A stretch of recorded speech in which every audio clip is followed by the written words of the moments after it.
जे पदार्थ योग्य देशकालात उत्पन्न होतात ते सत्य असतात आणि ज्यांचा जे प्रतीतील येणाऱ्या पदार्थांना योग्य देशकाल सामग्री नसते ते पदार्थ मिथ्या असतात. तर त्यासाठी त्यांनी शंका उपस्थित केली की मधुसूदन सरस्वती आहे जे अद्वैत सिद्धिकार त्यांनी सांगितलेलं आहे की परमात्म्यापासून मायाविशिष्ट परमात्म्यापासून मायेचे परिणाम देशकाल उत्पन्न होतात आणि त्या देशकालापासून आकाशादी सृष्टी उत्पन्न होते. परंतु त्यांच्या म्हणण्याचं तात्पर्य असं नाही का मायाविशिष्ट परमात्म्यापासून अगोदर देशकाल निर्माण होतात आणि त्याच्यानंतर त्याच्यात पूर्वोत्तर भाव आहे आणि त्या योग्य देशकालापासून आकाशादी सृष्टी उत्पन्न होते असं म्हणणं म्हणजे आपलंच सिद्धांताविषयी अज्ञान प्रगट करण्यासारखं आहे असं उत्तर दिलं. त्याचा अर्थ देशकाल हे सुद्धा अनिर्वचनीयच उत्पन्न होतात आणि अनिर्वचनीय देशकालामध्येच आपल्याला आकाशादी सृष्टीची प्रतीती येते. त्याच्यामध्ये पूर्वोत्तर भाव कोणत्याही प्रकारचा नाही. आकाशादी सृष्टी आणि त्या आकाशादी सृष्टी ज्या देशकालात होते ते देशकालसुद्धा देशकालासहित आकाशादी सृष्टी अनिर्वचनीय मिथ्याच आहे अशा प्रकारचं आत्तापर्यंत सांगितलं. परंतु वेदांत श्रवण इतकं काही सोपं नाही की लगेच जे जे होतं जाये श्रवण ते अंगे होय आपण. श्रवण झालं की बाबा वाक्यम प्रमाणम तुम्ही सांगितलं त्याप्रमाणे आम्ही तो सिद्धांत मानला असं होत नाही. धर्मशास्त्रामध्ये असं आहे की जे सांगितलं ना की मातृदेवो भव त्याचं तर्क करत बसायचं नाही. मातृदेवो भव म्हणजे आई हा देवताच आहे. पितृदेवो भव किंवा त्यांनी सांगितलं कलंजम्मा भक्षय तुम्ही मांसाशन करू नका. सुराम्मा पिब का ती प्यायची नाही का प्यायची नाही केल्याने काय होईल हे काही विचारायचं नसतं. तर धर्मशास्त्रावर श्रद्धा असणारे लोक त्या ठिकाणी अचिंत्या खलुये भावानं तांस तर्केनं योजयेत अचिंत्य असणाऱ्या गोष्टीविषयी धर्म आणि ब्रह्म हे जे गोष्ट आहेत हे इंद्रिय अगोचर आहेत आहे की नाही. आपल्या बुद्धीला त्यांचा निर्णय करता येत नाही. कारण काय हे की ते आपल्याला अज्ञात आहेत. तर अज्ञाताचं ज्ञापन करून देण्याच्या बाबतीत जरी प्रत्यक्षादी प्रमाणं असली तरीसुद्धा सर्वात श्रेष्ठ प्रमाण कोण आहे शब्द प्रमाण आहे. तर शब्द प्रमाणामध्ये वेदाचा समावेश होतो. म्हणजे वेदालाच अपौरुषेय शब्दराशी असा जो वेद त्याला शब्द प्रमाण असं म्हणतात. मग त्या त्यांनी जर सांगितलं तत्वमसी 4 वेळा वेद 4 महावाक्य वेदाची 4 वेदांची 4 महावाक्य आहेत. त्याच्यामध्ये तत्वमसी अहम ब्रह्मास्मी अयम आत्मा ब्रह्म आणि प्रज्ञानम ब्रह्म ही 4 वाक्य आहेत. त्याच्यामध्ये जीव ब्रह्माची एकता सांगितलेली आहे. असा कोणी एखादा विरळा भाग्यवान असतो की ज्याने ते महावाक्य ऐकल्याबरोबर त्याचा मी ब्रह्म आहे असा निश्चय होतो. पण सर्वसाधारणपणे असा निश्चय होत नाही. अगदी साधारण वेडा मनुष्य इथे एक आला होता पाठीमागच्या महिन्यामध्ये. तर तो वेडा होता तरी तो सगळ्यांना आम्हाला फसवून गेला. म्हणजे त्याच्या ठिकाणी सुद्धा त्यांनी किती तर्क लढवले असतील जायचं. जवळजवळ दुसऱ्या दिवशी त्याला गाडीत घालताना आपले किती लोक असतील जवळजवळ 10-15 लोक ठेवले. तेव्हा त्याला गाडीत आम्ही ढकलून दिलं याच्यामध्ये. म्हणजे त्याच्या ठिकाणी सुद्धा काय आहे तो सुद्धा डोकं चालवतो. त्याच्या ठिकाणी सुद्धा तर्क आहे. सगळे बाहेर उभे राहिले आणि तो मागच्या भिंतीवर उडी मारून निघून गेला. रात्रभर सापडला नाही. याचा अर्थ त्याच्या ठिकाणी सुद्धा काय आहे तर्क आहे की नाही त्याच्या ठिकाणी. त्याला ऊह म्हणतात. हे असं असावं असं नसावं. ऊहापोह म्हणतो ना आपण चर्चा वाटाघाट त्याच्यासुद्धा बुद्धीची. तर वेदांत श्रवणासाठी प्रवृत्त झालेला आणि ज्याने वेदांताच्या 4थ्या तरंग मानला नाही 5वा तरंग मानला नाही ज्याच्या बुद्धिस्त शंका ज्या आहेत त्या पुन्हा वर डोकं काढायला लागल्या तर असा पुरुष इतकं एकदा सांगितलं त्यांनी मधुसूदन सरस्वतीचा अभिप्राय आहे असं सांगितलं. परंतु एवढं सांगूनही त्या ठिकाणी त्याला युक्तीनेही ही गोष्ट सिद्ध केली. स्वप्नामध्ये आपल्याला देशकाल योग्य वाटतात की नाही तरी ते योग्य असतात का नाही. तसंच जागृती म्हणजे याचा अर्थ स्वप्नामध्ये योग्य देशकाल नसतानाही देशकालाचा भ्रम होतो की नाही. तसाच जागृतीमध्ये आपल्याला योग्य देशकालाचा भ्रम होतो. वस्तुतः देशकाल आणि त्या देशकालात उत्पन्न होणारी आकाशादी सगळी सृष्टी ही काय आहे, अनिर्वचनीयच उत्पन्न होते असं गुरुजींनी सांगितलं. तरी आता वास्तविक गुरुजींचा हा अनुभव आहे, श्रुतीचा अध्ययन आहे, अनेक प्रकारच्या यौक्तिक चिंतनाने त्याला ही गोष्ट समजावून सांगितलेली आहे की परमात्म्याच्या अतिरिक्त दुसरा कोणताच पदार्थ सत्य नाही. सगळे पदार्थ प्रतीतीला येतात, ते सगळे पदार्थ अनिर्वचनीय उत्पन्न होऊनच प्रतीतीला येतात असं जरी सांगितलं तरी सुद्धा त्याचं समाधान होत नाही. तो म्हणतो कोणती गोष्ट, आता हे दोन निकष झाले, एक श्रुतीचा निकष झाला. श्रुती आधारे ज्या संतांनी मधुसूदन सरस्वतींसारख्यांनी जे काही सृष्टीचं अनिर्वचनीयत्व प्रतिपादन केलं ते युक्तीनंही सिद्ध झालं, तरीसुद्धा अनुभव हा सर्वात मोठं प्रमाण आहे असं वेदांतच मानतो. अनुभवाचा आपलाप करता येत नाही. तेव्हा हे जे म्हणतात की देशकालाचं या ठिकाणी योग्य देशकालाची उपलब्धी नाही, म्हणून या जागृतीला देखील भ्रमात्मक किंवा अनिर्वचनीय मिथ्या असं म्हणायचं, तर हे तर त्याला कबूल करायचं नाही किंवा त्याची बुद्धी याला प्रतिसाद करत नाही, ह्या सिद्धांताचा अंगीकार करत नाही. त्याचं कारण त्याच्या अंतःकरणात असणाऱ्या ज्या काही शंका आहेत त्या शंकापैकी अनुभव हा सर्वात प्रबल प्रमाण आहे. जर आपण या पूर्व पक्षाला अनुभवाच्या आधाराने जागृती ही स्वप्नाहून भिन्न असून स्वप्नस्थ पदार्थाला प्रतीतीला येतात तेव्हा ते अनिर्वचनीय उत्पन्न होऊन प्रतीतीला येतात, आणि अनिर्वचनीय असा जो पदार्थ असतो तो जर देशकालही असो किंवा देशकालामध्ये झालेली आकाशाधिक सृष्टी असो, हे सगळे पदार्थ मिथ्या ठरतात. पण जागृती अनुभवाच्या दृष्टीनं सत्य आहे असं त्याला ठरवायचं, आणि ते कशाच्या दृष्टीनं, अनुभवाच्या दृष्टीनं. म्हणून तो म्हणतो की आम्ही तुम्हाला योग्य देशकालाची सिद्धी करून दाखवतो. जागृतीतील पदार्थाला योग्य देशकाल आहेच, आणि योग्य देशकाल असल्यावर योग्य देशकाल ज्या पदार्थाला कारण असेल तर तो पदार्थ अर्थातच मिथ्या ठरणार नाही. अशा एक प्रकारच्या आशयाने अभिप्राय मनात धरून तो आता शंका करतो, आणि ती कशाच्या आधाराने, अनुभवाच्या आधाराने, कारण अनुभवाचा आपलाप करता येत नाही. म्हणून बघा आता शंका. जागृत पदार्थात देशकाल कारण असल्याचा प्रत्यक्ष अनुभव. तो म्हणतो की जागृतीतल्या पदार्थांना देशकाल कारण आहेत याचा काही प्रत्यक्ष आम्हाला तुम्हाला सर्वांना अनुभवच आहे. तेव्हा तुम्हाला असं म्हणता येणार नाही की जागृतीतल्या तुम्ही तर काय काय पुढं नेऊन घातलं, जागृतीतल्या पदार्थाला योग्य देशकाल नाही म्हणजे ते म्हणणे तुम्ही त्याचा अर्थ असा केला की स्वप्नापेक्षा ही निकृष्ट अवस्था आहे, स्वप्नाला तरी क्षणकाल आहे, स्वप्नाला तरी पुरितत नाडी इतका देश आहे. पण वेदामध्ये कुठंही जागृतीला जागृत पदार्थांना देशकाल असल्याचं कुठेही वर्णन केलं नाही. म्हणून हे स्वप्नाहुनी निपटारे, स्वप्नापेक्षा निकृष्ट. गुरुजी तुम्ही बोलता खरं, परंतु आता अनुभवामध्ये कोणती गोष्ट अनुभवाशी जुळली पाहिजे, ही गोष्ट अनुभवाशी कशी जुळत नाही, ही त्याच्या मस्तिष्काची उपज म्हणजे मस्तिष्काचा निर्माण झालेला जो विचार आहे अनुभवाच्या आधाराने तो या ठिकाणी मांडतो. बघा शिष्य म्हणतो, महाराज काही पदार्थ काही देशात काही कालात उत्पन्न होतात, जसे भात कोकणात, ज्वारी देशावर व आंबे वैशाख ज्येष्ठात पिकतात. म्हणजे त्या पदार्थाच्या उत्पत्तीस विशिष्ट देशकालाची अपेक्षा असते, म्हणजे ते देशकाल त्या पदार्थास कारण आहेत असे झाले. तसेच सर्व पदार्थ सृष्टिकालात उत्पन्न होतात, प्रलय कालात उत्पन्न होत नाहीत. असे असता पदार्थ उत्पत्तीस देशकालाची कारणता नाही असे कसे म्हणावे. कोणतेही जागृतीतले पदार्थ उत्पन्न झाले त्याला देशकाल कारण नाही असं कसं म्हणता येईल, त्याचं मी तुम्हाला स्पष्टीकरण सांगतो. ते असं, महाराज काही पदार्थ काही देशात व काही कालात उत्पन्न होतात. जसं काही पदार्थ हे कोकणातच उत्पन्न होतात, भात आहे की नाही, ज्वारी कुठं मराठवाड्यातच उत्पन्न होते, बाजरी काय याला काय पश्चिम महाराष्ट्र याच्याच ठिकाणी उत्पन्न होते, दुसरीकडे कुठं उत्पन्न होत नाही. म्हणजे प्रत्येक पदार्थ आपण गहू कुठून मागवतो, उत्तरेतून, कारण तिकडे गव्हाचं प्रमाण जास्त आहे, बाजरी नाही. योग्य देशामध्ये पदार्थ उत्पन्न होतात की नाही.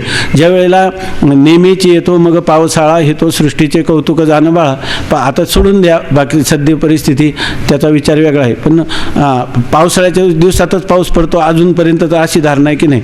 उन्हाळ्यात पाऊस पडत नाही, अकाली पडत नाही, हिवाळ्याच्या दिवसात हिवाळाच असतो. मग त्या हिवाळ्यामध्ये जी पिकं घ्यायची ती उन्हाळ्यामध्ये घेत नाही आपण, कारण त्याला कारण कोण आहे तर योग्य अशा प्रकारच्या काळातच ते पीक घेतलं पाहिजे. आपल्याला जे सफरचंद आहे तिकडं आपण हिमालयाकडे गेलो उत्तराखंडामध्ये तर तिथं तुम्हाला इकडं किलोनी 100 रुपये आणि तिकडे ते लोक बळच 10 रुपये किलोनी घेऊन जा म्हणतात, कारण तिथं पिकतं ते, कारण त्याला योग्य योग्य देश आहे तेव्हा कोणतेही योग्य देश आणि काला वाचून कोणतेही पदार्थ जागृतीतले उत्पन्न होताना दिसत नाही. तो म्हणतो काही पदार्थ देशात आणि काही कालात उत्पन्न होतात. जसे भात कोकणात, ज्वारी देशावर. भात कुठं होतं? कोकणात. ज्वारी कुठं होते? देशावर. आंबे वैशाख ज्येष्ठात पिकतात. आंबे जर दिवाळीत आंबे मिळणार नाही तुम्हाला, आंबे वैशाख महिन्यातच मिळणार. म्हणजे योग्य कालातच तो पदार्थ मिळतो की नाही, योग्य देशातच जागृतीतला पदार्थ आपल्याला उपलब्ध होतो की नाही. म्हणजे त्या पदार्थाच्या उत्पत्तीस विशिष्ट देशकालाची अपेक्षा असते. याचाच अर्थ कोणताही पदार्थ उत्पन्न झाला की त्याला विशिष्ट अशा प्रकारचा देशकाल लागतो. त्या ठिकाणी तुम्हाला तांदूळ पिकवायचे असेल तर विशिष्ट कोकणातलाच देश लागतो. जर तुम्हाला ज्वारी पिकवायची असेल विशिष्ट देशाचाच त्या ठिकाणी तुम्हाला उपयोग होतो, इतर वेळेला होत नाही. म्हणजे इतर देशात ते पदार्थ उत्पन्न होत नाही. मग योग्य देशकालातच पदार्थ उत्पन्न होतात की नाही. कुठले स्वप्नातल्या पदार्थाला नसू द्या, पण जागृतीतल्या पदार्थाला योग्य देशकाल आहे की नाही, आणि हे आपल्या सर्वांचा अनुभव आहे की नाही. ते देशकाल त्या पदार्थास कारण आहेत असे झाले. याचाच अर्थ त्या पदार्थाचं कारण कोण झालं? जे उपलब्ध होणारे देश आणि काल, की ज्या कालात ते पदार्थ उत्पन्न होतात तेच त्याचे काय आहेत? कारण आहेत. तसेच सर्व पदार्थ सृष्टीकालात उत्पन्न होतात, प्रलय कालात उत्पन्न होत नाही. सगळे पदार्थ जे आहे ना, सृष्टी म्हणजे सर्जन काल, सृष्टी उत्पन्न होण्याचा काल. आता तुम्हाला ज्या काळात ते पदार्थ सृष्टी उत्पन्न व्हायची त्याच वेळेला देवाला संकल्प होतो, एक ओम बहुश्याम प्रजाये, मी एकटा आहे अनेक व्हावं. मग त्यावेळेला त्याच्या संकल्पापासून पहिल्यांदा काय होतं की मायाद्वारा हे आकाश उत्पन्न होतं, आकाशापासून वायू, वायूपासून अशा प्रकारचा क्रम सृष्टिकालात होतो. आणि प्रलयकाल ज्यावेळेला व्हायचा तेव्हा प्रलयकाळात काही उत्पन्न होत नाही. त्यावेळेला उलट काय होतं? पृथ्वी जलामध्ये, जल अग्नीमध्ये, अग्नी वायूमध्ये, वायू आकाशामध्ये, आकाश मायेमध्ये, माया ब्रह्मामध्ये लय होऊन जातो. त्यावेळेला ते पदार्थ उत्पन्न होत नाही. म्हणजे त्या ठिकाणी योग्य काल आहे की नाही? प्रलय कालात पदार्थ उत्पन्न होतील का? नाही. आणि सृष्टिकालामध्ये पदार्थ उत्पन्न झाल्याशिवाय राहतील का? नाही. म्हणजे याचा अर्थ त्याला योग्य देशकालाची गरज आहे की नाही. बरं, असा सार्वत्रिक हा व्यवहार जसाच्या तसा चालू आहे का नाही? बरं, आज चालू आहे का? आपल्या चर्चा कालात हे का अनादी कालापासून असा चालाय का? हे असंच चालायचं आणि मग त्याला तुम्ही मिथ्या कसं काय म्हणता? अशा प्रकारचा तो म्हणतो. प्रलय कालात हे सर्व पदार्थ सृष्टिकालात उत्पन्न होतात, प्रलय कालात उत्पन्न होत नाही. असे असता पदार्थ उत्पत्तीस देशकालाची कारणता नाही असे कसे म्हणावे? आणि ते पदार्थ उत्पन्न होताना देशकाल मुळीच कारण नाही आणि देशकाळाची कारणता नसल्यामुळे ते पदार्थ सत्य नाहीत असं म्हणण्याचं धाडस करावं कसं, असं तो गुरुजींना म्हणतो. तर आता श्रीगुरु उत्तर देतात, जागृत पदार्थात देशकाल कारण नाहीत. गुरुजी म्हणतात माझं जे विधान आहे ते सत्य विधान आहे आणि तुझा अनुभव सांगितला ना, जरी तो अनुभव सांगितला असला तरी पण मी तुला निक्षून सांगतो की जागृत पदार्थांना देशकाल कारण नाहीत. जर जागृत पदार्थांना देशकाल कारण नसले तर जागृत पदार्थ मिथ्या ठरतील आणि जर त्याला देशकाल कारण तुझ्या सिद्धांताप्रमाणे मानलं तर काय होईल? त्या ठिकाणी ते सगळे जागृत पदार्थ सत्य ठरतील. पण मी तुला अगोदरच सांगतो जागृत पदार्थांना देशकाल कारण नाहीत. नाही प्रतिज्ञा मात्रेनं वस्तुसिद्धी, प्रतिज्ञा केली तरी चालणार नाही, लक्षण आणि प्रमाणाने तुला ही गोष्ट मी सिद्ध करून दाखवतो.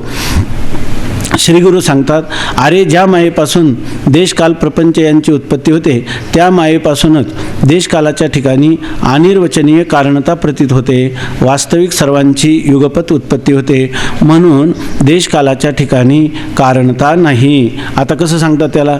अरे बाबा तुला जे वाटतं ना देशकाल कारण आहे, देशकाल कारण आहे, आणि तुम्ही म्हणता देशकाल कारण नाहीत. कसे नाहीत त्याच्याविषयी त्याला सांगतात. पहिल्यांदा अनिर्वचनीय पदार्थ म्हणजे काय हे त्यांनी त्याला सांगितले. ज्या पदार्थाचा ज्या अधिष्ठानात त्रैकालिक अत्यंताभाव असतो त्याच ठिकाणी तो पदार्थ भासतो, त्याला काय म्हणतात? अनिर्वचनीय पदार्थ असं म्हणतात. मिथ्या, सदसद, विलक्षण, अनिर्वचनीय, मिथ्या असं म्हणतात. तर आता त्याला सांगतात स्वप्नस्थ पदार्थ मिथ्या आहेत की नाही? तसं जागृती कारण नाही तिथं देशकाल कारण आहेत का? नाही. तसं या ठिकाणी जागृतीमध्ये देशकाल कारण नाहीत. देशकाल कारण नाहीत म्हटलं तर ते काय होतील? मिथ्या होतील. पण तो मिथ्या म्हणावं तर आपल्याला ते सत्यच आहे, कारण योग्य देशात किंवा योग्य कालातच त्या पदार्थांची उत्पत्ती होते, इतर वेळेला ते पदार्थ उत्पन्न होत नाहीत असं तो म्हटला तर त्याच्याविषयी त्याला स्पष्टीकरण सांगतात. कसं सांगतात बघा. अरे ज्या मायेपासून देशकाल प्रपंच यांची उत्पत्ती होते त्या ह्या मायेपासून अनिर्वचनीय ख्याती जेव्हा सांगतात तेव्हा हे देशकाल कुठून, देशकालाला कारण कोण आहे? माया. का देशकाल स्वतंत्र सत्य रूपाने आहेत, का देशकाल अगोदर आहेत आणि आकाशादी सृष्टीनंतर आहे? तर त्या मायेच्यामुळंच देशकालही उत्पन्न होतात आणि त्या मायेमुळंच आकाशादी प्रपंच उत्पन्न होतो. म्हणजे आकाशादी प्रपंचालाही कारण कोण आहे? माया. आणि देशकालालाही कारण कोण आहे? माया. ज्या मायेपासून देशकाल व प्रपंच यांची उत्पत्ती होते त्या मायेपासूनच देशकालाच्या ठिकाणी अनिर्वचनीय कारणता प्रतीत होते. वास्तविक आपल्याला काय वाटतं? इथं योग्य देशकाल आहेत. तो काय म्हणतो? जर त्या ठिकाणी योग्य देशकाल कारण नाहीत आकाशादी सृष्टीला, जागृत आकाशादी सृष्टीला जर देशकाल कारण नाहीत असं तुम्ही म्हणता, तर मग देशकाल कारण आहेत असं आम्हाला वाटू नये आणि आम्हाला तर स्पष्ट रीतीनं अनुभवाच्या आधाराने देशकालाची कारणता प्रतीत होते. त्याला ते सांगतात की बाबा देशकालाचे ज्याप्रमाणे मायेच्या द्वारा देशकाल उत्पन्न होतात आणि त्याच्यामध्ये आकाशादी सृष्टी उत्पन्न होते, ह्या सर्वांना कारण कोण आहे? माया. ती माया कशी आहे? अघटित घटना पटीयशी. वास्तविक त्या ठिकाणी कारणता सुद्धा अनिर्वचनीयच उत्पन्न होते, परंतु आपल्याला ती माया काय करायला लावते? ती अनिर्वचनीय न वाटता त्याच्या ठिकाणी कारणता आहे आणि ती कारणता सत्य आहे. हे सुद्धा कोणाचा प्रभाव आहे? हा सदा मायेचाच प्रभाव आहे. मग माया त्याच्या ठिकाणी कारणता कशी दाखवते? तर ते सांगतात ज्या मायेपासून ही आकाशादी सृष्टी आणि त्याला कारण देशकाल आपल्याला प्रतीत होतात, त्या देशकाल हे कारण आहेत, ते अगोदर आहेत आणि आकाशादी सृष्टी ही पश्चात आहे आणि ती कार्य आहे. अशी अनिर्वचनीय कारणता आणि आकाशादी सृष्टीच्या ठिकाणी कार्यता हा कार्यकारण भाव सुद्धा मायेमुळं अनिर्वचनीयच त्या ठिकाणी उत्पन्न होतो. तो सुद्धा माया तुला जर आकाशादी सृष्टी माया दाखवते, जर तुला देशकाल माया दाखवते, तर देशकालाच्या ठिकाणी आकाशादी सृष्टीची कारणता हे सुद्धा कोण दाखवते? मायात. दाखवते म्हणजे असते का? नाही. जिथं त्याचा त्रैकालिक अत्यंताभाव आहे त्याच ठिकाणी तुला काय करते? ती ज्या ठिकाणी ती मिथ्या आहे तिथं तुला काय करते? सत्यत्वाचा भ्रम निर्माण करते. ज्या ठिकाणी पूर्वपश्चात भाव नाही, पूर्वोत्तर भाव नाही, त्याच्यात पूर्वोत्तर भाव सुद्धा कोण निर्माण करते? मायाच करते. हे त्याचं कारण आहे असं सांगतात. बघा, मग याचा अर्थ काय झाला? देशकालाच्या ठिकाणी कारणता नाही. मग तुम्हाला देशकालाच्या ठिकाणी खरी कारणता आहे का? मायेमुळं कारणता प्रतीत होते. ती सत्य आहे का अनिर्वचनीय आहे? अनिर्वचनीय आहे असं सांगतात. आता याच्यानंतर शिष्य पुन्हा दुसरी शंका करतो. आता वृत्ती प्रभाकरमध्ये हेच चिंतन चालू आहे, ते थोडं सखोल आहे, पण इथलं जर आपल्याला कळलं तर ते एकदम सोपं आहे त्याच्यामध्ये. तर हे आता जो विचारसागराचा विषय चालू आहे हा जर तुम्हाला चांगला कळला, हा 6वा तरंग, तर वृत्ती प्रभाकर 6 महिन्यात तुम्हाला दोन्ही खंडाचं चिंतन होऊ शकतं आणि एकदम चांगलं चिंतन होऊ शकतं. होईल का नाही बाबा? हे जर चांगलं कळलं तर होईल. आता काय आपण प्रयोग करतोच आहे की नाही? तो प्रयोग सफल आहे. देशकालच्या कारणतेबद्दल अन्यथा ख्यातीचा स्वीकार. आता हे आत्तापर्यंत ज्या ख्याती सांगितल्या त्याच्यामध्ये एक ख्याती अनिर्वचनीय ख्याती शेवटची सांगितली. पहिल्यांदा कोणती ख्याती सांगितली? असत ख्याती, नंतर आत्मख्याती, नंतर अन्यथा ख्याती, अख्याती, नंतर सत्ख्याती आणि अनिर्वचनीय ख्याती, अशा किती 6 ख्याती सांगितल्या, बरोबर ना? अशा 6 ख्याती सांगितल्या. आता हे जे वेदांताच्या प्रकरणामध्ये कोणती ख्याती सांगितलेली आहे? अनिर्वचनीय ख्याती. तर आता शिष्य अशी शंका उपस्थित करतो की वेदांतामध्ये देखील तात्पुरतं त्याला उत्तर देण्यासाठी थोडा वेळ अन्यथा ख्याती मानतात आणि त्या अन्यथा ख्यातीनेही त्याच्या शंकेचा समाधान किंवा त्याच्या शंकेचा निर्वाह या ठिकाणी होऊ शकतो, अशा प्रकारचं उत्तर आहे. आता जर तुम्हाला अन्यथा ख्याती आणि अनिर्वचनीय ख्यातीचं यथार्थ स्वरूप जर आपल्या ध्यानी असेल तर आपल्याला ही शंकेचं उत्तर लक्षात येईल. बघा, देशकालाच्या कारणतेबद्दल अन्यथा ख्यातीचा स्वीकार. म्हणजे स्वीकार म्हणजे यांना अन्यथा ख्याती सांगायची नाही, पण देशकालाच्या ठिकाणी कारणता का प्रतीत होते असं तो म्हणतो. जर नसेल तर प्रतीत सुद्धा होऊ नये. त्याला सांगितलं मायाबलाने प्रतीत होते, तर त्याचं स्पष्टीकरण करताना आता जरा वेगळ्या अंगाने सांगतात. बघा, शिष्य म्हणतो, महाराज, जो पदार्थ झाला नाही त्याची प्रतीती होत नाही हा एक सिद्धांत आहेच ना. आतापर्यंत यांनी सांगितलं होतं कोणताही पदार्थ जो उत्पन्न झाला नाही तर तो प्रतीतीला येत नाही आणि प्रतीतीला येणारा पदार्थ हा उत्पन्नच होऊन दिसतो. मग देशकालाच्या ठिकाणी कारणता जर नाहीत तर देशकालाच्या ठिकाणी कारणता का उत्पन्न व्हावी? बरोबर आहे की नाही? मग कोणताही पदार्थ उत्पन्न झाल्याशिवाय प्रतीतीला येत नाही. मग तो म्हणतो महाराज जो पदार्थ झाला नाही, म्हणजे कोणता वाद आहे? आजातवाद आहे की नाही. जो पदार्थ या ठिकाणी वंद्यपुत्राची प्रतीती येते का? नरशृंगाची, शशविषाणाची, आकाशपुष्पाची प्रतीती येत नाही. का देत नाही? अगा जे झालेच नाही तर याची वार्ता पुसची काय? जे झालं नाही त्याची प्रतीती पण येत नाही. जो पदार्थ झाला नाही त्याची प्रतीती होत नाही, हा एक सिद्धांत आहेच ना. बरे, न झाल्याची प्रतीती अप्रतीती मानली तर असत ख्यातीचा अंगीकार होऊन वंद्यापुत्राचीही प्रतीती मानावी लागेल. आणि जर समजा तुम्ही जर म्हणायला लागले की तो पदार्थ उत्पन्न झाला नाही पण तो प्रतीतीला येतो. उत्पन्न झाला नाही म्हणजे तो पदार्थ कोणता आहे? असत. आणि तो असत पदार्थाची काय होते? प्रतीती. मग ही ख्याती कोणती आहे? असत ख्याती. पदार्थ तर बाहेर काय आहे? शून्य. आणि शून्य रूप असणाऱ्या पदार्थाची काय? असत आहे, आहे की नाही. आणि त्या असत पदार्थाची काय होते? प्रतीती येते. असं मानलं काय हरकत नाही. आम्ही एवढ्या अंशात असत ख्याती मानतो असं तुम्ही म्हटलं तर पुन्हा एक अनुभवाला काय येतो? विरोध येतो. जर वंद्यापुत्र असत आहे की नाही मग त्याची प्रतीती यायला पाहिजे आणि ती प्रतीती जर कोणाला येत नाही. मग तुम्ही जर म्हटले की हा मिथ्या पदार्थ, आपलं कोणताही पदार्थ प्रतीतीला येतो तो उत्पन्न होऊनच येतो. आता तुम्ही म्हणाल की नाही उत्पन्न न होताही प्रतीतीला येतो. मग तुमच्या गळ्यात कोणती तुम्ही ख्याती कोणती मानली? अनिर्वचनीय ख्याती. आणि तुमच्या गळ्यात कोणती ख्याती पडली?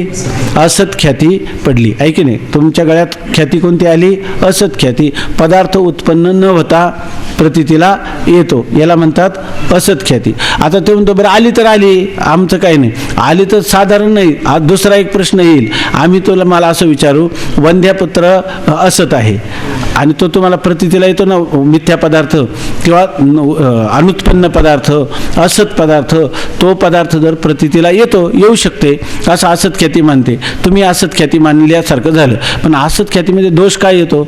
जर उत्पन्न न होता पदार्थाची प्रतीती येत असेल तर आम्हाला असं वाटलं की असत वंद्यापुत्र, नरशृंग यांची प्रतीती व्हावी, तर ती व्हायला पाहिजे आणि होत तर नाही. बरे, न झालेल्याची प्रतीती मानली तर असत ख्यातीचा अंगीकार होऊन वंद्यापुत्राची प्रतीती मानावी लागेल, ती तर होत नाही. आता देशकालाच्या ठिकाणी कारणता मुळीच नसेल तर देशकालाच्या ठिकाणी कारणता मायाबलानेही प्रतीत होणार नाही आणि प्रतीत तर होते, असा माझा प्रत्यक्ष अनुभव आहे. तुम्ही काय म्हणता? देशकालाच्या ठिकाणी कारणता मुळीच नाही. मग जर कारणता मुळीच नाही तर नसलेला पदार्थ, बरोबर आहे ना, असत पदार्थ कधी प्रतीतीला येत नाही. मग ह्या देशकालाच्या ठिकाणी कारणता कशी आहे? असत आहे. मग जे असत आहे, असत हा चेत न प्रती येतो. असत असलं तर त्याची प्रतीती येऊ नये. आम्हाला देशकाल असत आहे, देशकालाची प्रतीती येते की नाही? बरं, देशकालाची प्रतीती येते का आकाशात या सृष्टीच्या ठिकाणी त्याच्या कारणतेची प्रतीती येते? जर तुम्ही असत ख्याती मानली तर त्याची प्रतीती येईल का? येऊ नये. आणि येते तर खरी, आहे की नाही. म्हणून तो म्हणतो नाही तुम्ही काय एक शब्द केलाय वेदांत्यांचं असे का काही जर सांगता आलं नाही एखादं स्पष्टीकरण तर ते काय सांगतात? मायेमध्ये हे सर्व संभवतं, अघटित घटना पटीयशी. जरी माया त्या ठिकाणी तिच्या ठिकाणी किती सामर्थ्य असलं पण नसलेला पदार्थ दाखवण्याचं सामर्थ्य कसं काय असेल? आहे की नाही. असलेल्या पदार्थामध्ये ती रूपांतर करील, स्थित्यंतर करील, गत्यंतर करील, काहीतरी करील. जो पदार्थ झालाच नाही तर अशा प्रकारचं देशकाल जर उत्पन्नच झाले नाही तर त्यांची प्रतीती तरी कशी येईल? आणि त्यांच्या ठिकाणी त्याच्या कारणतेची, आकाशादी सृष्टीच्या कारणतेची प्रतीती तरी कशी येईल? येता कामा नये. किती दृढ अशा प्रकारचा पूर्वपक्ष शिष्याने केला असं आपल्याला आपाततः प्रथम दर्शनी तरी वाटायला लागतं. का आपले असंच मत होतं? असंच मत होतं. कारण आपल्याला असं वाटतं की जो पदार्थ उत्पन्न झाला नाही त्याची प्रतीती येणं शक्य नाही. देशकाल जर मुळीच उत्पन्न झाले नाही आणि उत्पन्न न होता प्रतीतीला येतात असं म्हटलं तर याचा अर्थ काय? असत पदार्थाची सुद्धा प्रतीती यायला पाहिजे. बरं, यायला पाहिजे म्हटलं तर दुसरा दोष येतो. मग आम्हाला काय? उत्पन्न न झालेल्या वंद्यापुत्रादिकांची प्रतीती यायला पाहिजे. बरं, तुम्ही दुसरं कारण पुढं करता, मायेमुळे हे जे मायेमध्ये हे सर्व संभवतं आणि अघटित घटना पटीयशी, असं तुम्ही आम्हाला उदाहरण देता. पण जो पदार्थ उत्पन्न झाला ज्याच्या ठिकाणी कारणता मुळात नाहीच आहे त्या ठिकाणी मायाबलाने सुद्धा कारणता उत्पन्न होऊ नये आणि होते तर खरी, आम्हाला प्रतीती तर होते, असा प्रत्यक्ष अनुभव आहे. म्हणजे अनुभव असल्यामुळं अनुभवाचा आपलाप करता येत नाही. त्यामुळं आम्हाला ज्या अर्थी ते पदार्थ प्रतीतीला येतात त्या अर्थी ते उत्पन्न होऊनच प्रतीतीला येतात. मग त्या पदार्थांना कारणता आम्हाला प्रतीत येते. ती कारणता ती काय आहे? सत्यच आहे. म्हणजे देशकाल आणि देशकालाच्या ठिकाणी असणारी आकाशादी सृष्टीची कारणता ही दोन्ही सत्यत आहेत असं माझा काय आहे? अनुभव आहे, किंवा असा माझ्या अल्पबुद्धीचा निश्चय आहे. अल्प म्हणताना सुद्धा तो खरंच अल्प स्वीकारून बोलतो का? नाही. तर अशी माझी जी काही अकुंठित बुद्धी आहे, अत्यंत सूक्ष्म विषयांना ग्रहण करणारी बुद्धी आहे, ती ह्या अनिर्वचनीय ख्यातीला मानण्याला तयार नाही. जसं अनिर्वचनीय ख्यातीला मानण्याला तयार नाही तसंच असत ख्यातीला सुद्धा मानण्याला तयार नाही. कारण मी बाबा वाक्यम प्रमाणे मानणारा नाही. त्या ठिकाणी मी कोणतीही गोष्ट जी आहे ती तर्काच्या कसोटीवर कसून घेणारा आहे. तेव्हा माझ्या असणाऱ्या ह्या प्रतिभा संपन्न बुद्धीला तुम्हाला उत्तर द्यावयाचं आहे. ते विचार करून दिलं पाहिजे. गुरुजी म्हणतात मला विचार करण्याची गरज नाही, उत्तर अगोदरच तयार आहे की नाही? ते उत्तर देतात. आता पुन्हा तो म्हणतो थांबा, अजून माझं बोलायचं राहिलंय, कारण तुम्ही काय काय बोलणार आहे मला अगोदरच माहीत आहे. त्याचा तो अभिप्रेत्य परिहार करतो. गुरुजी काय बोलणार आहे ते तो काय करतो? अगोदरच त्यांनाच त्याचा पर्वचा देतो. तो सांगतो आता आपण असे म्हणाल की सर्व प्रपंचाचे कारण ब्रह्मच आहे. त्या ब्रह्माच्या ठिकाणी असलेली कारणता देशकालाच्या ठिकाणी प्रतीत होते. वस्तुतः ती देशकालाची कारणता नाही, तर असेही आपणास म्हणता येणार नाही. बघा आता तो म्हणतो आता ही कारणता नसेल तर ती कारणता प्रतीत कशी होईल? असं मी म्हटलं का तुम्ही काय म्हणणार? आता तुम्ही असं म्हणणार की आम्हाला असं म्हणणार की देशकालाच्या ठिकाणी जी कारणता प्रतीत होते ना त्याचं कारण वेगळंच आहे. ते काय सांगणार ते पण मला माहीतच आहे. काय आहे ते सांगतात. आता आपण असे म्हणाल सर्व प्रपंचाचे कारण ब्रह्मच आहे. अहो सर्व प्रपंचाचं कारण कोण आहे? तुम्ही मला उत्तर देणार. आता माझ्या प्रश्नाला असं उत्तर द्या. सर्व प्रपंचाचं कारण कोण आहे? ब्रह्म. तुम्हाला माहिती आहे ओम नमोजी आद्य कारण कोण आहे? जन्माद्यश्य यतः यतो वा इमानी भूतानी जायन्ते. या सगळ्या श्रुती प्रमाणावरून तुम्ही म्हणणार सर्वांचं कारण कोण आहे? ब्रह्म. आपण सांगितलं ना सर्वे भावा पृथग्विधा भावा मत्तः एव प्रवर्तते. माझ्यापासूनच हे सर्व झालेले. कोणते भाव? बुद्धी ज्ञानम समोहा. आपण पाहिलं ना आता हे सगळे कोणापासून झालेले? माझ्यापासून. म्हणजे कारणता कोणाची? माझी आहे. सर्व प्रपंचाची कारणता कोणाकडे आहे? माझ्याकडे. म्हणजे अधिष्ठान ब्रह्माचीच आहे. ब्रह्माचंच हे सगळं विवर्त आहे की नाही? पण कारण ब्रह्म आहे की नाही? हे जरी विवर्त पदार्थ तो अधिष्ठाना वाचून भासतोय का? आणि अधिष्ठान कोण आहे? मीच आहे, ब्रह्मच आहे. आता आपण असे म्हणाल की सर्व प्रपंचाचे कारण ब्रह्मच आहेच ना. आणि पुन्हा ब्रह्म प्रपंचाचं कारण आहे असं शास्त्र सांगतं की नाही? जन्माद्यश्य यतः. त्या ब्रह्माच्या ठिकाणी असलेली कारणता देशकालाच्या ठिकाणी प्रतीत होते. आता काय आहे? कारणता कोणाची? ब्रह्माची. देशकालाच्या ठिकाणी कारणता नसताना का प्रतीत होते अशी त्याची शंका आहे. तो म्हणतो त्याच्यावर तुम्ही गुरुजी असं उत्तर द्याल की देशकालाच्या ठिकाणी कारणता नाही पण ती प्रतीत होते. याचं कारण सर्व ह्या माया कार्य सगळ्या विश्वाचं अधिष्ठान कोण आहे? ब्रह्मच आहे. मग देशकालाचं सुद्धा अधिष्ठान कोण आहे? ब्रह्मच आहे. आणि ब्रह्म कारण आहे की नाही? ब्रह्माची कारणता आहे की नाही? मग काय होतं? त्या ब्रह्माची कारणता आहे ब्रह्माची, पण प्रतीत कोणाच्या ठिकाणी होते? देशकालाच्या ठिकाणी. ब्रह्माची सर्व जगताचं अधिष्ठान सर्व प्रपंचाचं कारण असणारं कोण आहे? ब्रह्म आहे. सर्व प्रपंचाचं कारण ब्रह्म आहे. ते सर्व प्रपंचाचं कारण आहे म्हणजे ते मूळ अधिष्ठान आहे. आणि अधिष्ठानची कारणता श्रुतीनं युक्तीनं अनुभवाने सिद्ध आहे. पण होतं काय की त्या अधिष्ठान ब्रह्माची जी कारणता ती दिसायला कोणाला लागते? देशकालाच्या ठिकाणी. आपल्याला उगीच वाटतं का हे देशकाल योग्य आहेत आणि त्याच्यामध्ये आकाशादी सृष्टी उत्पन्न झाली. मग आता ही जी देशकालाच्या ठिकाणी कारणता प्रतीत होते ती कारणता कोणाची? यांनी सांगितलं होतं मायेच्या मायाबलाने ती प्रतीत होते आहे की नाही? जसं देशकाल उत्पन्न करण्याचं सामर्थ्य मायेमध्ये आहे त्या देशकालाच्या ठिकाणी आकाशादी सृष्टी उत्पन्न करण्याचं सामर्थ्य मायेमध्ये आहे. तसंच ती मायाच काय करते? आपल्या बलाने त्याला कारणता देखील त्याला दाखवते असं तुम्ही म्हणाल तर, पण जिथं कारणच नसेल तर कारणता प्रतीत का व्हावी? मायाबलाने प्रतीत होते असं तुम्ही म्हणता. परंतु हे तर असं कुठं आपल्याला दिसतंय का? त्यांनी सांगितलं ना, कोणती असत ख्यातीचा अंगीकार केल्याशिवाय होईल, नंतर जे पदार्थ असत आहे त्यांची प्रतीती व्हायला पाहिजे असा आक्षेप घेतल्यानंतर आता तुम्हाला कात्रीत सापडल्यासारखं होईल. आणि तुम्ही काय कारण पुढं करणार? सर्व ह्या प्रपंचाचं कारण कोण आहे? अधिष्ठान ब्रह्म. मग ते ब्रह्म तर कारण आहे की नाही? आणि त्या ब्रह्माची कारणता कुठं दिसते तुम्हाला? देशकालाच्या ठिकाणी दिसते असं स्पष्टीकरण करा. कारण त्या ब्रह्माच्या ठिकाणी असणारी कारणता देशकालाच्या ठिकाणी प्रतीत होते. वस्तुतः ती देशकालाच्या ठिकाणी कारणता नाही. देशकालाच्या ठिकाणी कारणता नाही, पण प्रतीत का होते? तर त्या देशकालाचं अधिष्ठान जे ब्रह्म ते या सर्वांचं कारण आहे, ती कारणता देशकालाच्या ठिकाणी प्रतीतीला येते असं. तर असेही आपणास म्हणता येणार नाही. पण तुम्हाला तसंही म्हणता येणार नाही, कारण जसे देशकालाचे अधिष्ठान ब्रह्म आहे तसे सर्व प्रपंचाचे अधिष्ठान ब्रह्मच आहे. मग देशकालातच कारणता प्रतीत व्हावी व अन्य पदार्थात कार्यता प्रतीत व्हावी असे का व्हावे? तो काय म्हणतो?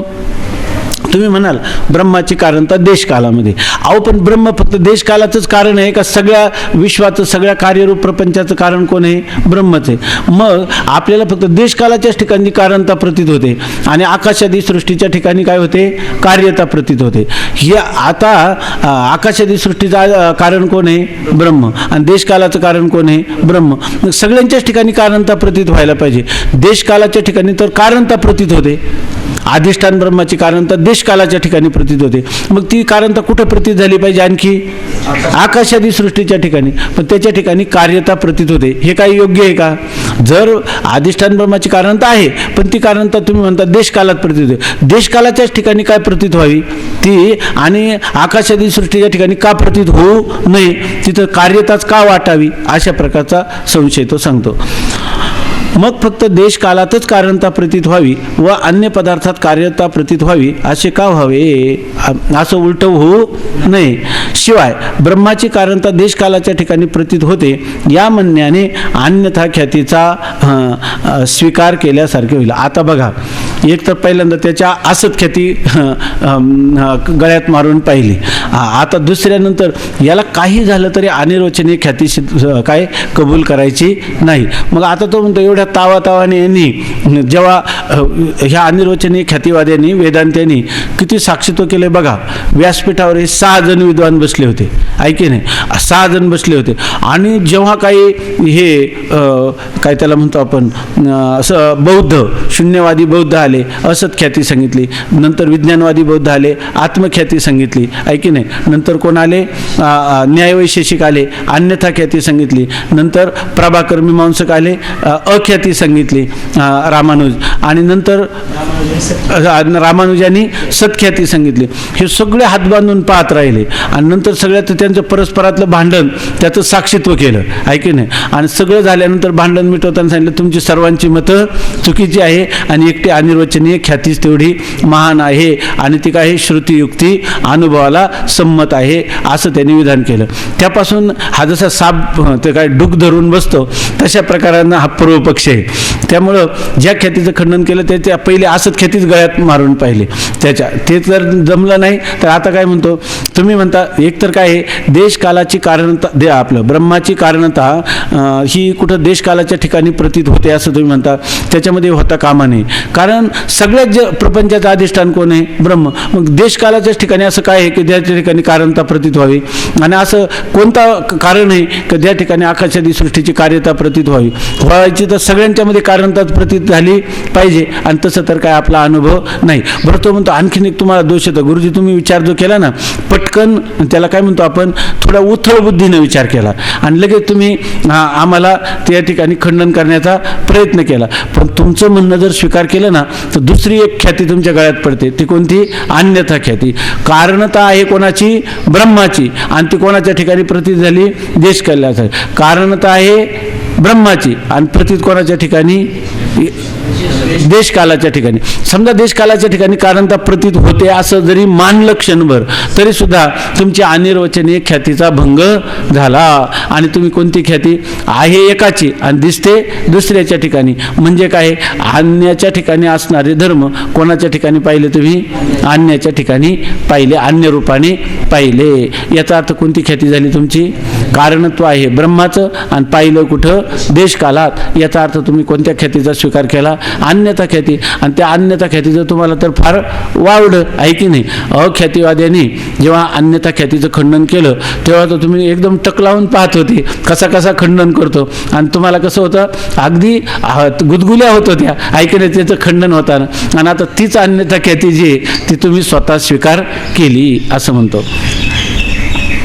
शिवाय ब्रह्माची कारणता देशकालाच्या ठिकाणी प्रतीत होते या म्हणण्याने अन्यथा ख्यातीचा स्वीकार केल्यासारखे होईल. अन्य वस्तूची अन्य रूपाने जी प्रतीती ती अन्यथा ख्याती म्हणतात. अन्यथा ख्याती म्हणजे काय, वस्तू आहे अन्य आणि त्याची अन्य रूपाने प्रतीती होते. आता देशकाल कारण नाहीत, ब्रह्म कारण आहे. कारण कोण आहे, ब्रह्म. आणि प्रतीतीला कोणाच्या ठिकाणी येतात, म्हणजे देशकालाची जी कारणता प्रतीता येते ती आहे कोणाची, ब्रह्माची. आणि अन्य वस्तूची अन्य रूपाने प्रतीती आहे का नाही. कारणता देशकालाची आणि प्रतीतीला कुठे येते, आपला कारणता ब्रह्माची आणि प्रतीतीला कुठे येते, देशकाला. अन्यथा ख्याती स्वीकारली की नाही, अन्य वस्तूचं अन्य रूपाने ज्ञान झालं की नाही. अन्य वस्तूच्या अन्य रूपाने जी प्रतीती ती अन्यथा ख्याती म्हणतात. देशकाल कारण नाहीत, ब्रह्म कारण आहेत. कारण देशकाल आहेत का, नाही. कारण कोण आहे, ब्रह्म. त्या ब्रह्माच्या ठिकाणची कारणता ब्रह्माहून अन्य जे देशकाल त्यांच्या ठिकाणी प्रतीत होते. ब्रह्माच्या ठिकाणची कारणता ब्रह्माहून अन्य देशकाल अन्य आहेत का नाही ब्रह्माहून, आणि त्यांच्या ठिकाणी प्रतीतीला येतात का नाही. मग अन्य वस्तूची अन्य रूपाने प्रतीती आली की नाही. कारणता आहे ब्रह्माची, प्रतीतीला कोणता येते, कोणाच्या ठिकाणी येते, देशकालाच्या ठिकाणी. अन्यथा ख्यातीचा स्वीकार केला की नाही तुम्ही, केला. अशा प्रकारच्या अन्यथा ख्यातीचा स्वीकार होईल. पण सिद्धांत मतात अन्यथा ख्यातीचा स्वीकार नाही. अन्यथा ख्याती मानणारे कोण आहेत, न्याय आणि वैशेषिक आहे की नाही. आणि त्या न्याय वैशेषिकांच्या पाठीमागे तुम्ही तर काय हात धुवून लागले आणि त्यांचं खंडन केलं. आणि मग तुम्ही आता इथं कशाचा स्वीकार केला तुम्ही, जेव्हा तुम्हाला काही आपला सिद्धांत सिद्ध करताना प्रतिबंध आला तर तुम्ही कुबड्या कोणाच्या घेतल्या, अन्यथा ख्यातीच्या. आणि तुम्ही म्हणायला लागले की ब्रह्माची कारणता देशकालाच्या ठिकाणी प्रतीत होते. अन्यथा ख्यातीचा स्वीकार केला की नाही, अन्यथा ख्यातीचा स्वीकार होईल. पण सिद्धांत मतात अन्यथा ख्यातीचा स्वीकार नाही. जर या स्थानी अन्यथा ख्याती मानली तर शुक्तीच्या ठिकाणी अनिर्वचनीय रूपाची उत्पत्ती सांगण्याची खटपट का करता. आता पाठीमागे आपल्याला गेले, शुक्तीच्या ठिकाणी जे रजत उत्पन्न झालं असं किंवा रज्जूच्या ठिकाणी सर्प उत्पन्न झाला तर त्या सर्पाची उत्पत्ती कशी सांगितली, अनिर्वचनीय सांगितली ना. सत्य सर्प उत्पन्न झाला का, असत आहे का तो, सदसत आहे का सदसद विलक्षण अनिर्वचनीय आहे.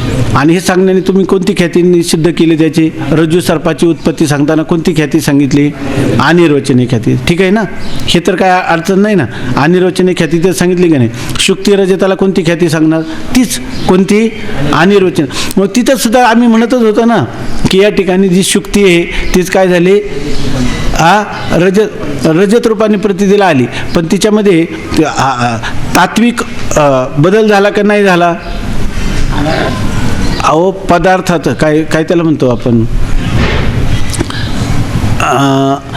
ती जी शुक्ती आहे त्या शुक्तीमध्ये काही परिणाम न होता तुम्हाला रजत भासलं का परिणाम होऊन भासलं.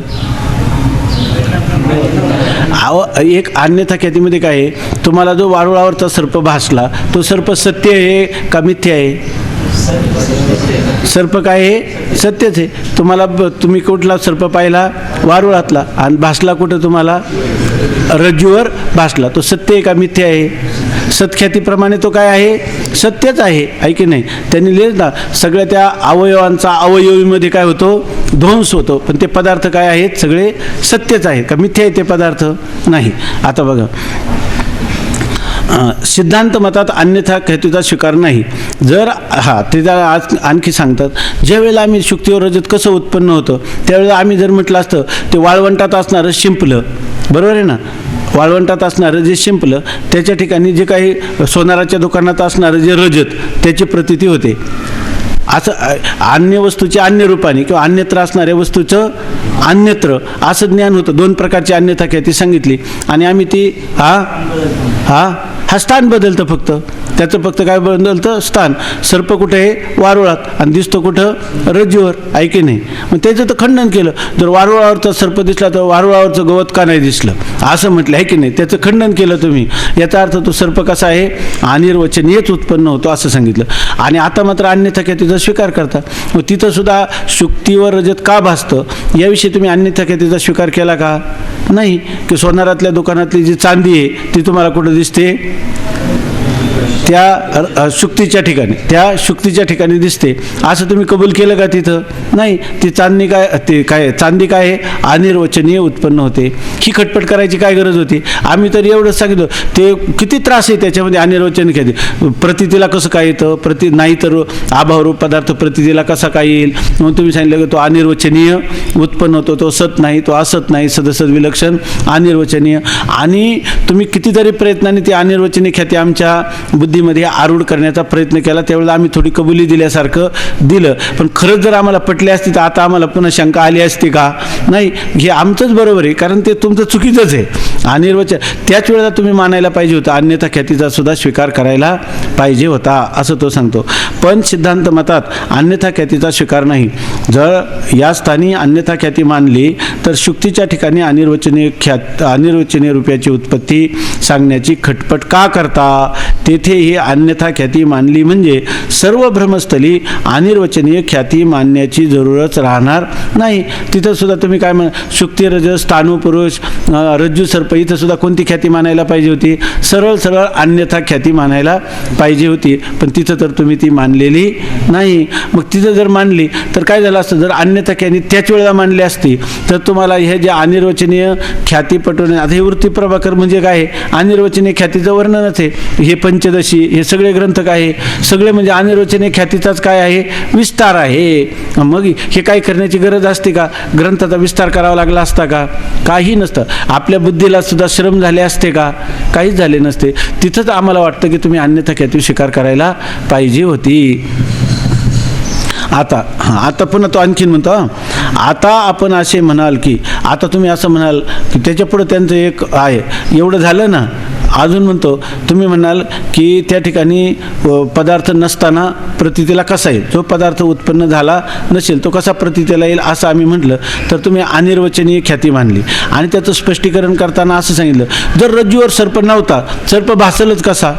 आणि कोणताही जर भासला त्या अर्थी तुम्हाला भासला म्हणजे सर्पच भासला. पुष्पमाला का नाही भासली, दंड का नाही भासला. जर जसा पदार्थ ज्ञेय असेल तसंच माणसाला काय होतं त्या पदार्थाचं ज्ञेयानुसारच ज्ञान होतं. सर्पाचं ज्ञान झालं ना याचा अर्थ तिथं सर्प आहे. ते मग सर्प आहे म्हणजे तो तिथं जर तो अभावरूप असला तर प्रतीतीला येणार नाही. म्हणजे याचा अर्थ तो उत्पन्न होऊनच भासला असं तुमचं स्पष्टीकरण आहे. म्हणून ते सांगतात आता आपण असे म्हणाल की आता तुम्ही असंही म्हणू शकता की सगळेजण झोपा. आता आपण असे म्हणाल की जसे ज्ञेय असते तसेच ज्ञान होते. ज्याप्रमाणे ज्ञेय असेल तसंच ज्ञान होईल. आपल्याला मोहरी असली तर डोंगराचं ज्ञान होतं का नाही. मग याचा तर डोंगराचं ज्ञान होतं म्हणजे तिथं काय आहे डोंगरच आहे. मोहरीचं ज्ञान होतं म्हणजे मोहरीच आहे. याचा अर्थ आपल्यावर जबाबदारी काय आली. जो पदार्थ दिसतो जसा तसं त्याच्या उत्पत्तीची किंवा प्रतीतीची संगती लावण्यासाठी तो पदार्थ उत्पन्न झाल्याशिवाय प्रतीतीला येणार नाही. कारण का जसं ज्ञेय असेल तसंच माणसाला ज्ञान होतं. आता तो म्हणतो आता आपण असे म्हणाल की जसे ज्ञेय असते तसेच ज्ञान होते. अन्य वस्तूच्या अन्य रूपाने ज्ञान संभवत नाही. म्हणून शुक्तीच्या ठिकाणी रजतोत्पत्ती करता अनिर्वचनीय ख्याती स्वीकारली पाहिजे.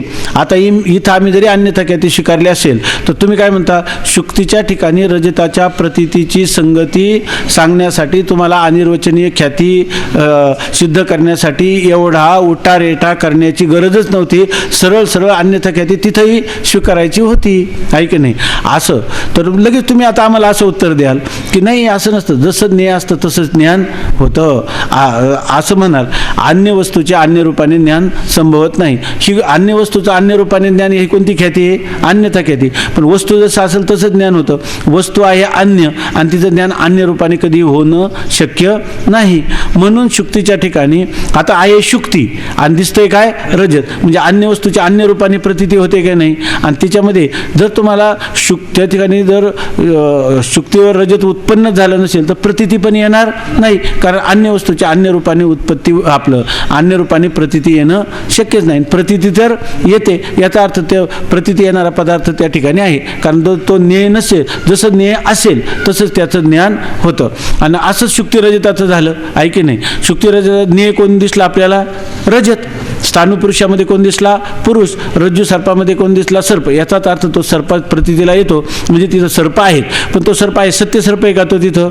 नाही. तो असत आहे का? नाही. आणि प्रतीतीला तर येतो. प्रतीतीला येणारा पदार्थ उत्पन्न झाल्याशिवाय येणार नाही. आणि आहे म्हणूनच उत्पन्न आहे म्हणूनच प्रतीतीला आला. याचा अर्थ याचं स्पष्टीकरण आम्हाला अन्यथा ख्याती अतिरिक्त काहीतरी द्यायला हवं होतं. म्हणून आम्ही त्या ठिकाणी अन्यथा ख्याती मानली नाही असं कदाचित आपण म्हणाल. आणि आपण सांगणार की त्या ठिकाणी त्या शुक्तीच्यावर भासणारे जे रजत आहे त्याची अनिर्वचनीय उत्पत्ती मानल्या वाचून दुसरा कोणताही पर्याय नाही. म्हणून आम्ही त्या ठिकाणी अनिर्वचनीय ख्यातीच मानली. आता आपण असे म्हणाल की जसे ज्ञेय असते तसेच ज्ञान होते. अन्य वस्तूच्या अन्य रूपाने ज्ञान संभवत नाही. म्हणून शुक्तीच्या ठिकाणी रजतोत्पत्ती करता अनिर्वचनीय ख्याती स्वीकारली पाहिजे. जर तुम्ही लगेच तिथं अनिर्वचनीय ख्याती स्वीकारल्याशिवाय उपयोग नाही. कारण सोनारातल्या दुकानातलं चांदी जर इथं दिसली तर तिथं जड जवाहीर बाकीचं नव्हतं का?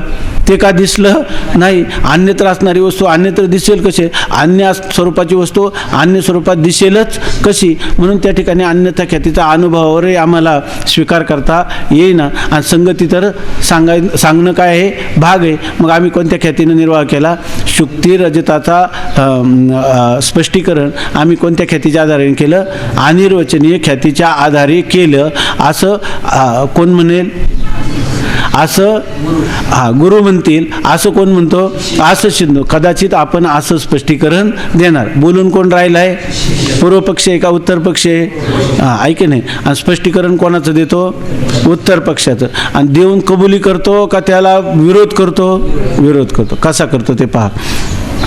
याकरिता देशकालाच्या ठिकाणी जी कारणता प्रतीत होते, बरोबर आहे का?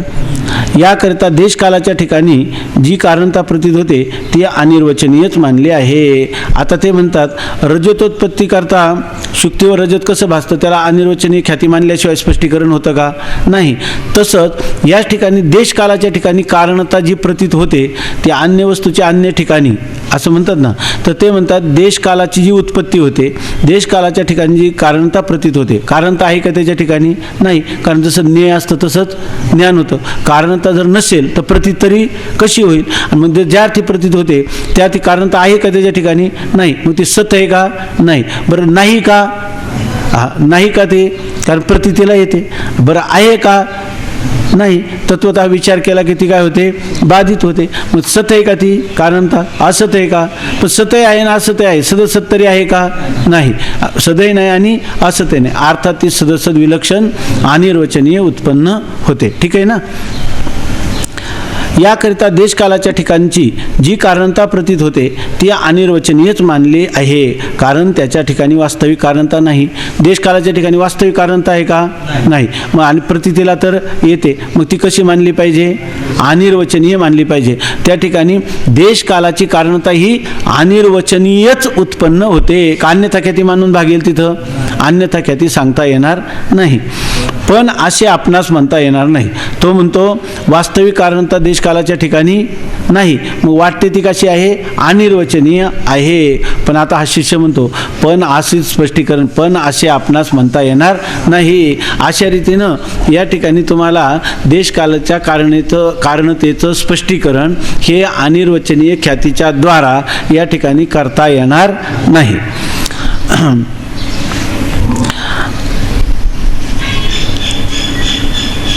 पण असे आपणास म्हणता येणार नाही. का म्हणता येणार नाही ते पहा. कारण जपाकुसुमाच्या दृष्टांतात स्फटिकामध्ये अनिर्वचनीय रक्ततेचा अंगीकार केला नाही.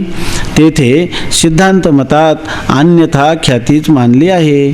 त्याचं काय म्हणणं आहे, कसंही करून तुम्ही अन्यथा ख्यातीचा स्वीकार करा. बरं, तुम्ही लोक म्हणाल की अनिर्वचनीय ख्याती, अनिर्वचनीय ख्यातीच आम्ही मानतो.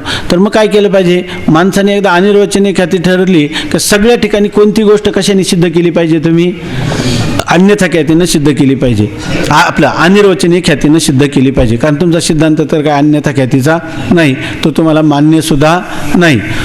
पण बघा, हे वेदांत स्वामी महाराज नेहमी म्हणायचे, त्याला या बोटाचा थुंका त्या बोटावर करता येतो, तो कोण आहे, तो कोण आहे, वेदांती. हे आपलं विनोदाने झालं, खरं नाही. सत्याचं प्रतिपादन करणारा तो वेदांती आहे. पण म्हणजे यांची आता शिष्याने एवढं केल्यानंतर माणसाला असं वाटतं की आता आपलं आडलंच की नाही, आता आपलं सिद्धांतरूपी घोडं आता आडलं. पण तसं नाही. त्या ठिकाणी ते सांगतं, तो सांगतो तुम्ही कायमची जरी अनिर्वचनीय ख्याती मानली असते तर आम्ही म्हटलं असतं त्यांचा तो सिद्धांत आहे. पण तुम्ही बघा, प्रसंग पडला जपाकुसुमाचा. जपा म्हणजे काय, जास्वंदीचं फूल. काही जपाकुसुम म्हणजे जास्वंदीचं फूल. आणि जर एखाद्या ठिकाणी स्फटिक त्या फुलावर आपण ठेवला, स्फटिक कोणत्या वर्णाचा आहे, श्वेत वर्णाचा आहे, बरोबर आहे ना, श्वेत वर्णाचा आहे स्फटिक. आणि जास्वंदीचं फुल आहे रक्तवर्णाचं. आता जर आपण त्या स्फटिकाकडे पाहिलं तर तो स्फटिक तुम्हाला श्वेत वर्णाचा भासतो. त्या स्फटिकावर आपलं तांबड्या फुलावर स्फटिक ठेवला, बरोबर ना. आता स्फटिकाला पाहिलं, तुम्हाला स्फटिक कसा दिसतो, तांबडा दिसतो की नाही. मग तुम्हाला जर विचारला आता, अहो हा शुभ्र असणारा श्वेतवर्णाचा असणारा स्फटिक हा जास्वंदीच्या फुलाच्या सहवासात आल्याबरोबर तो स्फटिक आम्हाला श्वेतवर्णाचा दिसायला लागला, असं का नाही. याचं कारण आपलं तांबड्या वर्णाचा दिसायला लागला, याचं कारण काय, असं जर तुम्हाला विचारलं तर वेदांती काय सांगतात बघा. लगेच वेदांती सांगतात, अहो काय आहे की ह्या स्फटिकाचा आणि रक्त जास्वंदीच्या फुलाचा संबंध झाला, बरोबर ना, संबंध झाला. आणि त्यामुळं काय झालं, जास्वंदीचा फूल आहे लाल, पण ते कोणाच्या ठिकाणी लालिमा दिसायला लागली, म्हणजे लालिमा आहे अन्याची आणि दिसायला कोणाच्या ठिकाणी लागली, अन्याच्या ठिकाणी. आता याला कोणती ख्याती म्हणतात, आणि स्पष्टीकरण कोण करून राहिले, तुम्ही. हां, जे अनिर्वचनीय ख्यातीला मानतात ते. तुमचा तरी बोलात बोल आहे का, तुमची तरी एक अनिर्वचनीय ख्यातीवर निष्ठा आहे का. तुम्हाला प्रसंग पडला तर झाले, लगेच अन्यथा ख्याती मानायला लागले, आहे की नाही. आतापर्यंत अनिर्वचनीय ख्याती तिचा इतका उद्घोष करत होते आणि एका क्षणात काय म्हणायला लागले. पण आता तुम्हाला आम्ही जपाकुसुमाचा स्फटिकाचा दृष्टांत समोर आणल्याबरोबर आम्हाला वाटलं आता इथं अनिर्वचनीय ख्यातीचं कसे निरूपण करतात पाहू तरी, बुद्धीचे वैभव अन्य नाही दुजे. पण लगेच तुम्ही तत्काल लगेच आम्हाला अन्यथा ख्यातीनं त्याचं स्पष्टीकरण करून टाकलं. मग आम्ही काय म्हणतो की अन्यथा ख्याती आम्ही पूर्वीच मान्य केली होती, न्यायवैशेषिकांना आम्ही गुरु केलं होतं आपली अन्यथा ख्याती, आणि तुम्ही सुद्धा तेच मानायचं होतं. बरं, इतका उटारेटा केल्यानंतर पुन्हा तुम्हाला कुठे यावं लागलं, तिथंच यावं लागलं. म्हणूनच आम्ही म्हणत होतो का पहिल्यापासूनच काय करा, अन्यथा ख्याती माना. पण अशा काय जपाकुसुमाच्या दृष्टांतात स्फटिकामध्ये अनिर्वचनीय रक्ततेचा अंगीकार केला नाही. तुम्ही असं म्हणायला पाहिजे होते, स्फटिकामध्ये लाली आली कुठून, तुम्ही सांगायला पाहिजे होतं सदसद विलक्षण अनिर्वचनीय उत्पन्न झाली, असं नाही तुम्ही स्पष्टीकरण केलं. तुम्ही काय म्हटले, अन्य असणाऱ्या जपाकुसुमाची अन्य असणाऱ्या स्फटिकाच्या ठिकाणी ही रक्तमा प्रतीत आली, कारण दोघांचा काय आहे संबंध झाला आणि त्यामुळं ती काय झाली, रक्तमा एकाच्या ठिकाणी भासली. ही ख्याती कोणती आहे, अन्यथा ख्याती. ठीक आहे ना, आळसले नाही ना. हा, काश्मीराचा रवा कुंकुमावरी पांडवा आनिका गमे लोहिवा तो तरी नाही, आहे की नाही. स्फटिकावर कुंकुम ठेवलं तर कुंकुमाचा रंग त्याचा खाली ठेवलं तर त्याचा वर्ण दिसतो की नाही, पण तो तरी नाही. मग काय नाही तर मग कुठून आला, ह्या अन्याचा अन्यावर दिसला. ख्याती कोणती झाली, अन्यथा ख्याती. कारण जपाकुसुमाच्या दृष्टांतात स्फटिकामध्ये अनिर्वचनीय रक्ततेचा अंगीकार केला नाही. तेथे सिद्धांत मतात अन्यथा ख्यातीच मानली आहे. तिथं कोणती ख्याती मानली, अन्यथा ख्याती. याचकरिता सर्वत्र अन्यथा ख्याती मानून निर्वाह केला म्हणजे अनिर्वचनीय ख्याती मानण्याची आवश्यकताच राहणार नाही. आता इथं जसं तुम्ही आता केलं, आम्ही काय म्हणतो सर्वच ठिकाणी अन्यथा ख्यातीचा स्वीकार केला काही अनिर्वचनीय ख्याती मानून संगती लावण्याचे श्रम तुम्हाला कुठंच होणार नाहीत. तेव्हा हेच सगळ्यात काय आहे, सोपं आहे. हे तुम्ही मोकळ्या मनाने ह्या सिद्धांताचा अन्यथा ख्यातीचा स्वीकार करावा. कारण ती काही कोणाची नाही, ती कोणाची कनाद मुनींची आहे. कनाद मुनी कोणाचे, कोणत्या दर्शनाचे करते आहेत, वैशेषिक दर्शनाचे. ही ख्याती कोणाची आहे, न्याय दर्शनाचे, गौतमांची ख्याती आहे. म्हणून या ठिकाणी हे तुम्ही जसं तसं अंगीकार करावा. उगीच्या उगीच कशाला ह्या दुसऱ्या शास्त्रकारांच्या नादी लागता आणि अनिर्वचनीय ख्याती स्वीकार करता असं सांगतात. सिद्धांत मतात अन्यथा ख्यातीच मानली आहे. याचकरिता सर्वत्र अन्यथा ख्याती मानून निर्वाह केला म्हणजे अनिर्वचनीय ख्याती मानण्याची आवश्यकता राहणार नाही. तो म्हणतो असे मला प्रथमपासूनच वाटत होते. कुठल्या चौथ्या तरंगातच मला वाटत होतं गुरुजींना वय झाले, जास्त श्रम होऊ नयेत, ऐके नाही. पुन्हा ग्रंथ लिखाण हे सर्व ते व्यासाचार्य त्या गुहेत जा तुम्ही, त्या कोणत्या ऋषिकेशच्या जवळ ती कोणती गुहा, व्यासगुफाच ना, त्याच्यामध्ये किती त्या नीलकंठापासून पुन्हा आतमध्ये जायचं, तिथं भुर्जपत्राने लिहित बसायचं. त्याच्यात ही अनिर्वचनीय ख्याती हाच त्यांच्या जीवनाचा काय आहे, स्थायी भाव आहे. एवढं करू नये पहिल्यापासूनच मला वाटत होतं, पण तुम्ही त्या ठिकाणी केलं. पण जाऊ द्या, वेळ अजूनही गेलेली नाही, तर तुम्ही काय करा, आता तरी अन्यथा ख्यातीचा स्वीकार करावा. बरं गुरुजी, मला तुमच्याविषयी आदर आहे आणि तुमच्याविषयी मला असं वाटतं की तुम्हाला श्रम अधिक होऊ नयेत. तेव्हा मला पहिल्यापासून वाटत होतं, पण भिडेने मी तुम्हाला म्हटलं नाही इतकंच. ते म्हणतात तुझा निर्भीडपणा मला कळला, आहे की नाही. पण आता माझं जे तेच काय आहे, बरोबर आहे. तेव्हा प्रसंग विशेषाने आम्ही अन्यथा ख्यातीचा स्वीकार करतो आणि पदार्थ उत्पत्तीविषयी मात्र आम्ही अनिर्वचनीय ख्यातीच कशी मानतो असं त्याच्या प्रश्नाचं उत्तर देणार आहेत. उद्या पाहू. पुंडलिक वरदा हरिविठ्ठल देव तुकाराम ज्ञानेश्वर महाराज की जय म्हणा. तर नको आता. ज्ञानदेव तुकाराम, ज्ञानदेव तुकाराम, ज्ञानदेव